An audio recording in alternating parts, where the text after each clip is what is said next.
Hello friends, मेरे channel पर आपका स्वागत है। फ्रेंड्स, आज का विषय है श्री अरविंद के चरणों की एक झलक और श्री माँ के चरणों का रोगहारक स्पर्श।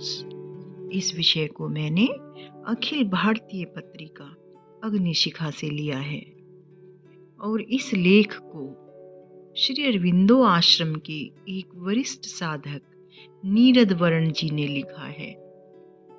तो आइए शुरू करते हैं। नीरद वरण जी लिखते हैं, मैंने उल्लेख किया था कि श्री अरविंद अपना ऊपरी अंग खुला रखते थे।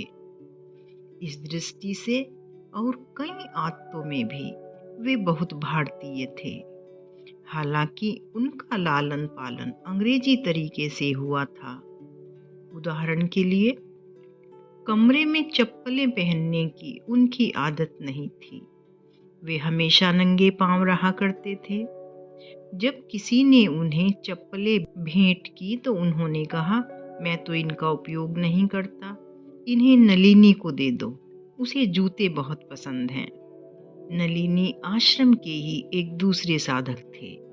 मैंने देखा है, ठिठुराते जाड़े में भी ओढ़ने के लिए वे बस एक चादर का ही उपयोग करते थे और मुझे यह देखकर बड़ा ही कुतूहल होता था कि उनके चरण हमेशा चादर से बाहर ही रहते थे। मुझे अजीब लगता था क्योंकि पांवों में ही सबसे अधिक ठंड लगती है। क्या इसका यह अर्थ है कि प्रत्येक क्षण रात में भी प्रभु के चरण भक्तों तथा शरणागतों के लिए सुलभ हैं? यह कल्पना करना कितना सुखकर है कि अनगिनत सत्ताएं अपने सूक्ष्म शरीरों में प्रभु के चरणों में प्रणाम के लिए आती हैं। यह मेरी मनगढ़ंत परिकल्पना नहीं है, क्योंकि हमने श्री माँ तथा श्री अरविंद से सुना है कि उन्होंने सूक्ष्म भौतिक स्तर पर एक आवास बनाया है और हम में से कई अपने सूक्ष्म शरीरों के साथ उनसे भेंट करने वहां जाते हैं। उन्होंने हमसे यह भी कहा है कि नींद में या तो हम जाते हैं या फिर वे हमसे मिलने आते हैं। और सवेरे प्रायः माँ हमसे पूछा करती थी, क्या तुम्हें इसके बारे में कुछ भी पता है? हाँ, चूंकि यह सब सच है, अतः निश्चित रूप से सत्ताएं अपने सूक्ष्म शरीर में श्री अरविंद को भी आकर प्रणाम कर सकती हैं। लेकिन अनावरित चरण क्यों? नीरद वरण जी कहते हैं, कोई भी यह प्रश्न कर सकता है और इसका उत्तर है, यह है भारतीय रिवाज। यह मेरा उत्तर है। फ्रेंड्स, अग्निशिखा में इस लेख को 12 years with Shri Aurobindo book से लिया गया है।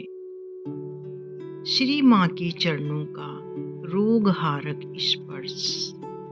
यह लेख भी श्री नीरद वरण जी ने लिखा है। आइए शुरू करते हैं। वह लिखते हैं, 24 अप्रैल 1956 का विशेष दिवस था। 1955 में श्री माँ ने मेरे साथ अतिमानस के अवतरण की चर्चा की थी, जिसके बारे में उन्होंने कहा था कि 24 अप्रैल 1956 को वह अभिव्यक्त होगा।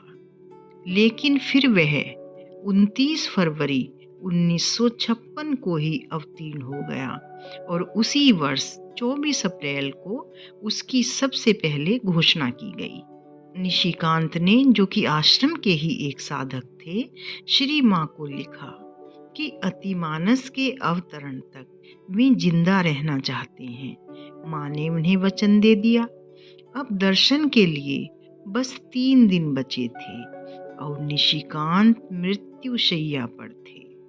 दर्शन समाप्त होते ही हम उन्हें स्ट्रेचर पर श्री माँ के दर्शन के लिए लाए।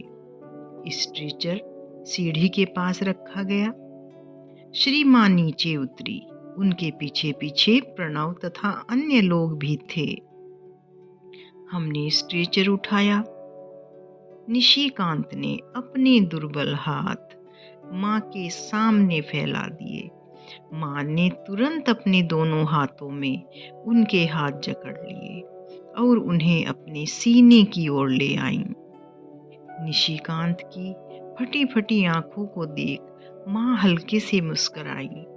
फिर अपनी सुकुमार उंगलियों से उन्होंने उनके तने हुए मस्तक और भौहों को ऐसे सहलाया मानो में उनके ललाट पर से उनके भाग्य की सभी काली रेखाएं मिटा रही हूँ।